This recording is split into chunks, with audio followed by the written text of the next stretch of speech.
اجازت سے سوال کریں، ایک بار میں ایک سوال کریں اور انشاءاللہ سب کو موقع ملنا چاہیے۔ کیا گستاخی رسول کی شان میں گستاخی کرنا کا قتل ضروری ہے؟ ان کا سوال یہ ہے، کیا گستاخی رسول کی شان میں گستاخی کرنے والے کا قتل ضروری ہے؟ بالکل ضروری ہے بھائی، اگر وہ اس پہ کامزن ہے اور بار بار اس طرح کی گستاخی کرتا ہے، لیکن یہ اسلامی مملکت میں ہوگا اور یہ سرکار کی جو ہے نا اس کا حق ہے، یہ پبلک کا حق نہیں ہے۔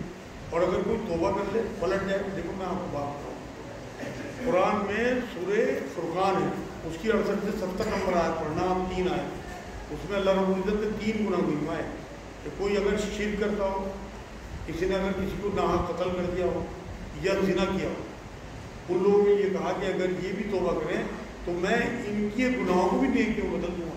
70 سال کا مشرک اگر توبہ کر کے ایمان میں آ جاتا ہے تو اللہ کہتا ہے میں اس کے گناہوں کو نیکیوں میں بدل دوں اگر چاہوں۔ تو پھر یہ تو گستاخی رسول اگر کوئی ہے بھی اور اس نے توبہ کر لی تو ایسا تھوڑی اس کے بعد بھی اس کی گردن اڑا دو۔ جو آج کل طارق مسعود صاحب کے بارے میں کہا جا رہا، ایک آدمی جس نے آپ کی 30 سال دین کی خدمت کری، 40 سال، اور آپ کو قرآن و حدیث پہنچایا، اور اس کی ایک ذرا سی چوک کی وجہ سے، غلطی کی وجہ سے، میں تو کہہ رہا چلو انہوں نے گستاخی کی، جب وہ اس طرح سے معافی مانگ رہے تو معاف کر دینا چاہیے۔ اللہ نے اپنے رسول کے ذریعے کہلوا دیا کہ معاف کرنے والے ہی معاف کیے جائیں گے، اور یہ فرمایا حضور نے کہ تمام بنی آدم جو ہیں، اللہ کہتا ہے تمام بنی آدم خطا کار ہیں، اور بہترین خطا کار وہ ہے جو اپنے گناہ پہ توبہ کر لے، معافی مانگے۔ ہاں جی، جو عدت میں ہے اس سے پردہ جس کا ہے وہ فون پہ بات کر سکتا ہے؟ ان کا سوال یہ ہے جو عدت میں ہے اور جس سے پردہ ہے کیا وہ فون پہ اس سے بات کر سکتا ہے؟ ہاں بالکل کر سکتا ہے اگر کوئی ضروری ہو، لیکن اس طرح کے لوگ جو اس کے کام آنے والے ہوں، اس کے بچوں کے کام آنے والے ہوں، بیوہ، یہ نہیں کہ تفریحی باتیں یا فلمی باتیں یا گانے یا اور کوئی عاشقی باتیں ہوں، اس کی اجازت نہیں ہے۔ ہاں کام کی کوئی بات ہو رہی ہے۔ ہاں جی، کیا وارث اپنے حصے کو معاف کر سکتے ہیں؟ اس کا سوال یہ ہے کیا وارث اپنے حصے کو معاف کر سکتا ہے؟ بالکل نہیں معاف کر سکتا۔ جو وارثوں کے حصے اللہ نے طے کر دیے وہ اسے لینا ہی لینا ہے، ہر حال میں لینے کے بعد وہ کسی کو دیں، اللہ کی راہ میں دیں۔ جیسے بہنیں جو ہیں اپنا حصہ معاف کر دیتی ہیں، جائز نہیں ہے بالکل۔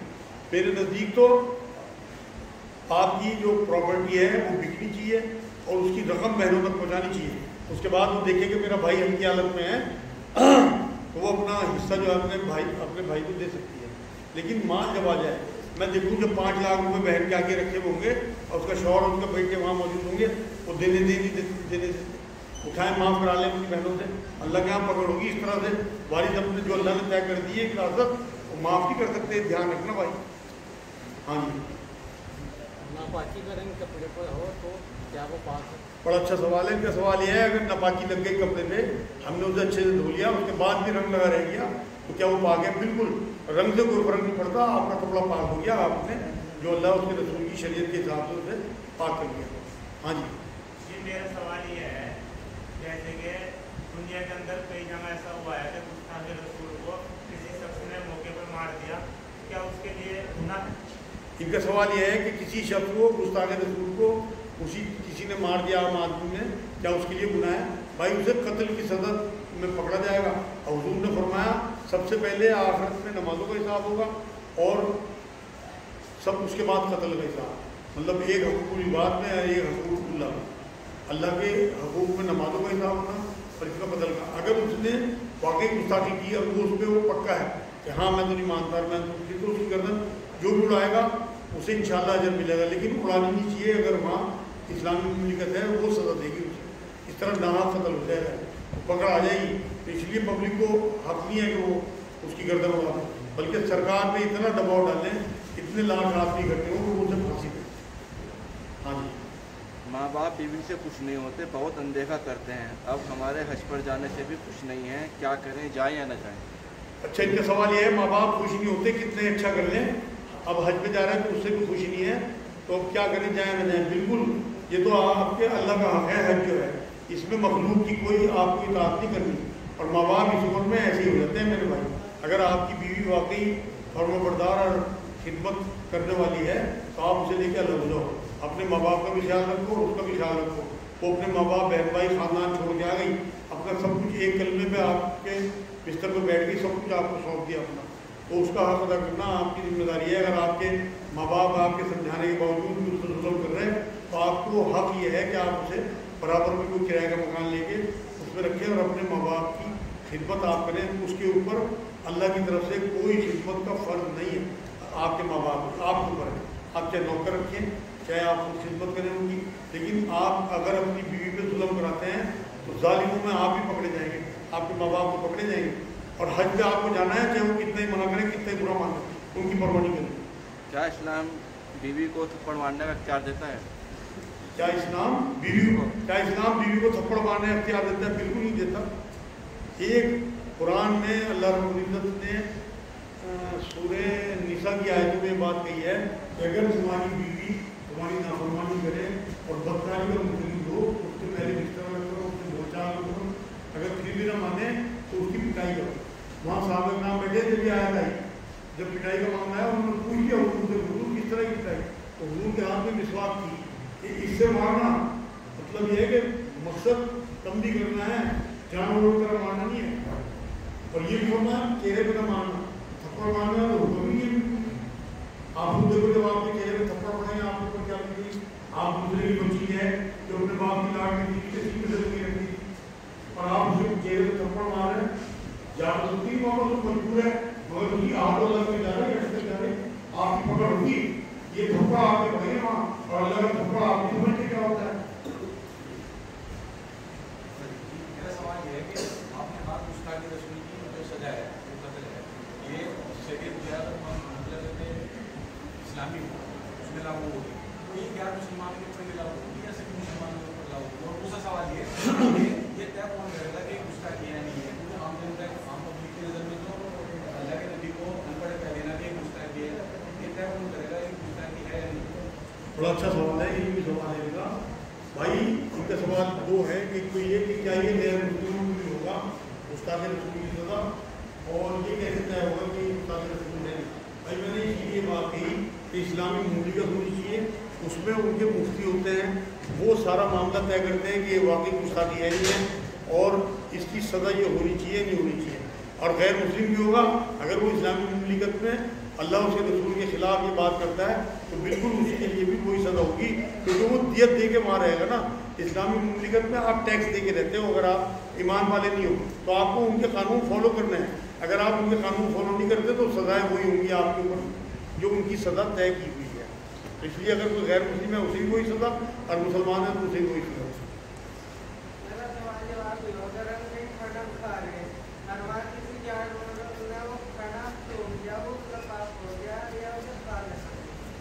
میری سوال سمجھ نہیں آیا، کوئی بتاؤ۔ کوئی کھانا کھا رہا ہے، جانور نے کھانا سونگھ لیا، اس کھانے کو کھا سکے یا ناپاک ہو گیا؟ ان کا سوال یہ ہے کھانا کھا رہے ہیں، جانور نے کھانا سونگھ لیا تو کیا ناپاک ہو گیا؟ بھائی جو ناپاک جانور ہے نا، جن کی رات ناپاک ہے، جیسے کتا، اس نے اگر آپ کا کھانا سونگھ لیا تو وہ ناپاک ہو گیا۔ لیکن بلی کے بارے میں آئے کہ حضور جو ہے وہ وضو فرما رہے تھے صلی اللہ علیہ وسلم، تو بلی نے آ کے اس میں پانی ڈال دیا، پانی میں منہ ڈال دیا، تو حضور نے اس کے بعد اس سے وضو کیا، تو وہ اگر بلی منہ ڈال دے تو وہ مقبول ہو جائے گا، لیکن آپ کھا سکتے ہو، وہ حرام نہیں ہوا۔ اسی طرح اپنے آپ پھیلا لو، آپ جو جانور ہمارے یہاں جائز حلال ہیں اور ان کی جو رال ہے وہ حلال اگر ہے تو وہ ان سے آپ کو کھا سکتے ہو، اور ادروائز حرام ہو جائے گا۔ ہاں جی آپ اس سجدے میں پڑھ سکتے ہیں ہمارا؟ ان کا سوال یہ ہے قرآن کی کوئی دعا ہے وہ کیا سجدے میں پڑھ سکتے ہیں؟ بالکل پڑھ سکتے ہیں بھائی، آج ہی جو آیت میں آئی ہے ہاں بالکل پڑھ سکتے ہیں۔ نبی نے فرمایا نہیں، اللہ نے قرآن میں یہ بات کہی کہ سجدہ کر اللہ کے قریب ہو جا، تو سجدے میں آپ سبحان ربی اللہ کہنے کے بعد جون سی دعائیں آپ کو یاد ہوں، یہ جگہیں ہیں ہمارے یہاں تو ہاتھ پھیلا کے بیٹھ جاتے ہیں نا نماز کے بعد، یہ ہمارا رواج کا ہو گیا، کوئی حرج کی بات نہیں دعا کرنے میں، لیکن جیسے آپ کے سجدے ہیں، آپ کے رکوع ہیں، آپ کی تحیات ہیں، یہ سب دعاؤں کی جگہ ہیں۔ آپ کو یہاں زیادہ زیادہ دعائیں کرنی چاہیے، ٹائم لگانا چاہیے سجدے میں، رکوع میں آپ اللہ کے آگے جھکے ہو، آپ اللہ کے آگے اپنے سر رگڑ رہے ہیں، وہ دعاؤں کی جگہ ہیں۔ قرآن کی دعائیں ہوں یا ویسے آپ کو اردو میں دعائیں یاد ہوں بالکل مانگا کرو۔ سوال یہ ہے کہ اپنی کار ہم اولا یا اوبر میں لگا دیتے ہیں، ہاں کیا اس سے کرایہ لینا مناسب ہے؟ ایسے ان کا سوال یہ ہے کار کو اولا یا اوبر میں لگانے پر کرایہ لینا جائز ہے؟ بالکل، اگر ان کی کوئی کنڈیشن سود پہ مبنی نہیں ہے، کہ ہم آپ کا کرایہ استعمال کرتے رہیں گے, اس میں آپ کو چھوٹ دیں گے. اگر کوئی وہ تو کنڈیشن کے اوپر ہے, آپ پورا اگر ٹرمز اینڈ کنڈیشن مجھے ان کی بتا دو گے تو میں آپ کو بتا دوں گا, خود ہی چیک کر لو گے آپ. اگر کوئی سود کا معاملہ نہیں ہے تو بالکل جائز ہے. آپ کو پوچھ رہے تھے بھائی کیا سجدہ تلاوت ایک دم کریں؟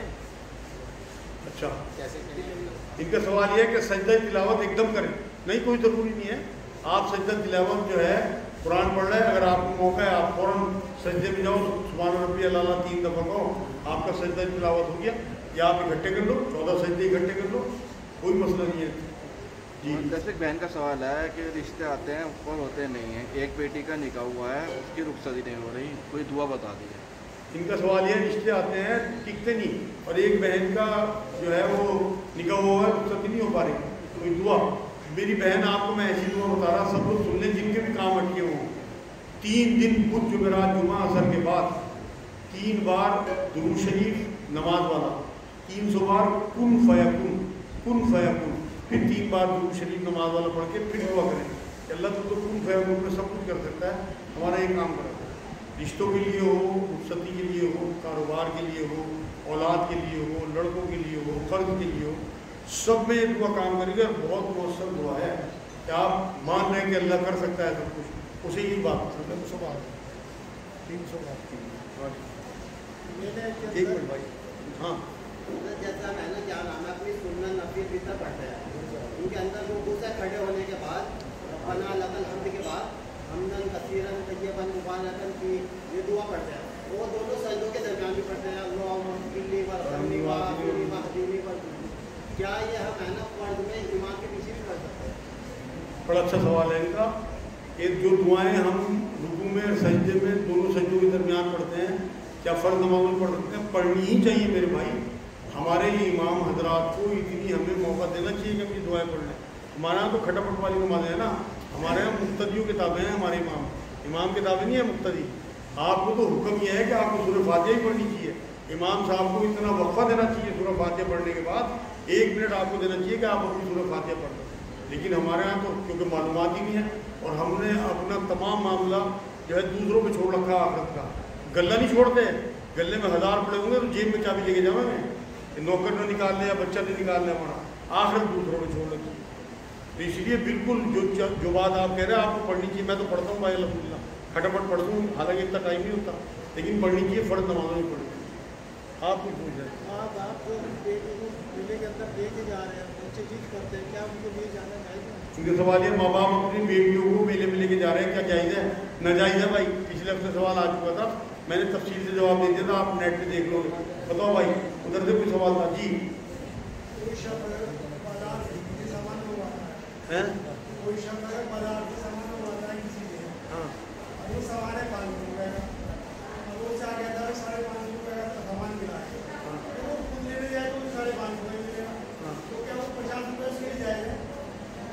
ان کا سوال یہ ہے کہ کسی سے سامان منگایا وہ 600 کا لایا, یہی سوال ہے.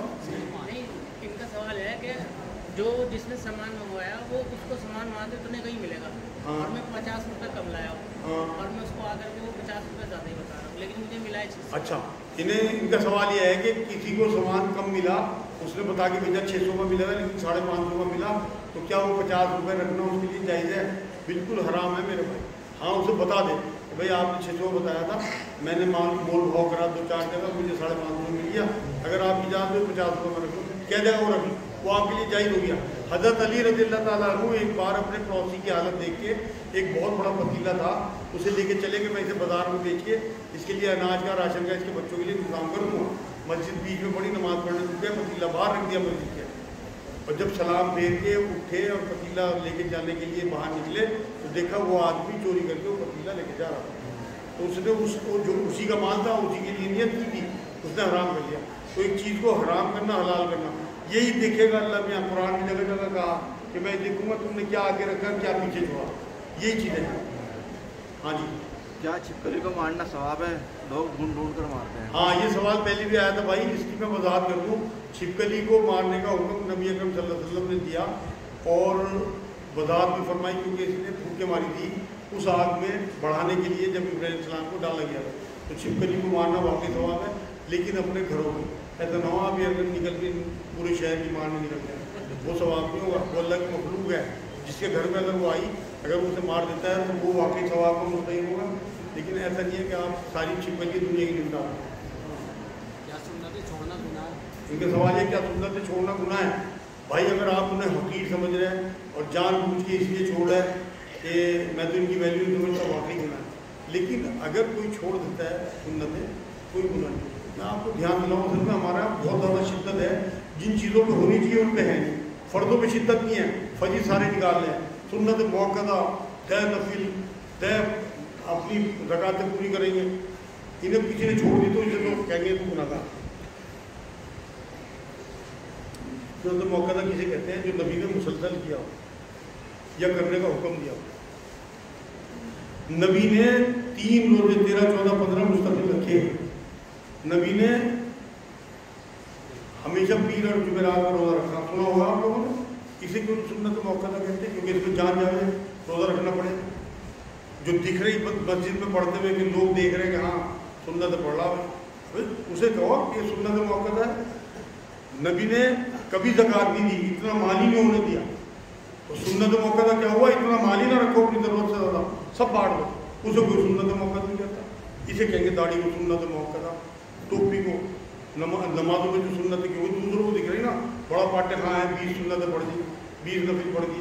ابھی ادھر آؤ نا پہلے، یہ سنت موقع نہیں ہے. ہاں انہیں پورا کر لو، واقعی سارے سنت موقع ہیں. ایک کا قدم ہے رسول اللہ کی جان دیتے تھے صحابہ.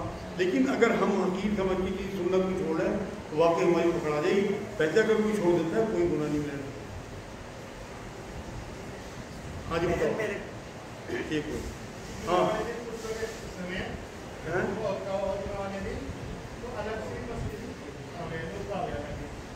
میں سمجھا نہیں کرتا. دوبارہ بتاؤ.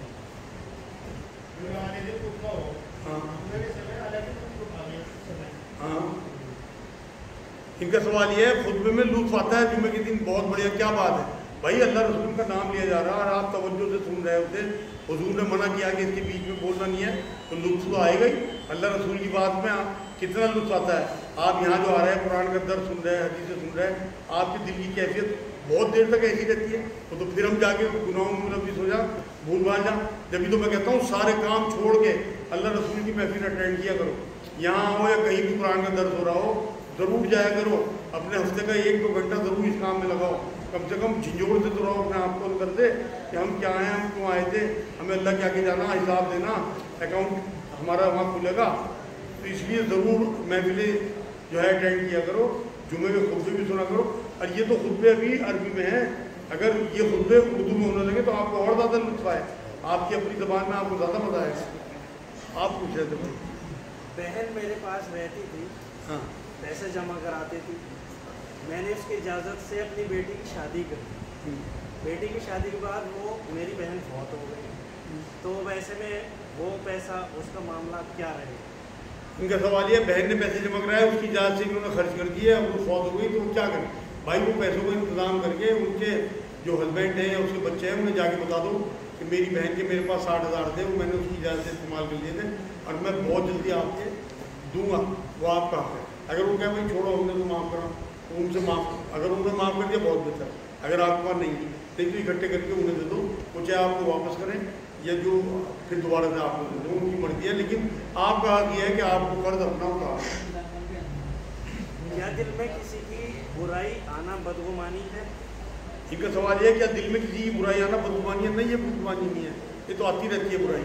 لیکن آپ اگر اسے طے کر لیں گے دل میں، مان لو کسی نے آپ کو کسی دن جھوٹ بول دیا تو وہ کہیں آپ کو ایسی جگہ کھڑا ہوا دکھ گیا شراب کھانے کی جگہ، تو آپ بدگمان ہو جاؤ اسی طرح سے کہ تو شراب بھی پیتا ہو جب جھوٹ بولے. یہ ہے اگر کسی کے بارے میں کوئی خیال آیا تو وہ بدگمانی نہیں ہے، وہ تو چلتا ہی رہتا ہے.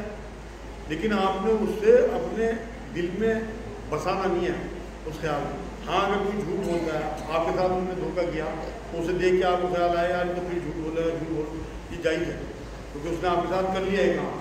لیکن آپ ہر ایک کے لیے سوچ رہے ہو یہ بھی جھوٹا ہوگا، یہ بھی جھوٹا ہوگا، یہ نہیں مناسب ہے، یہ بدگمانی کے ساتھ. ہاں جی. نماز میں جیسے بہت لوگوں کے سجدے میں پیر دونوں اٹھ جاتے ہیں، کیا اس سے نماز سے باہر ہو جاتے ہیں؟ ان کا سوال یہ ہے پیر اٹھ جانا سجدے میں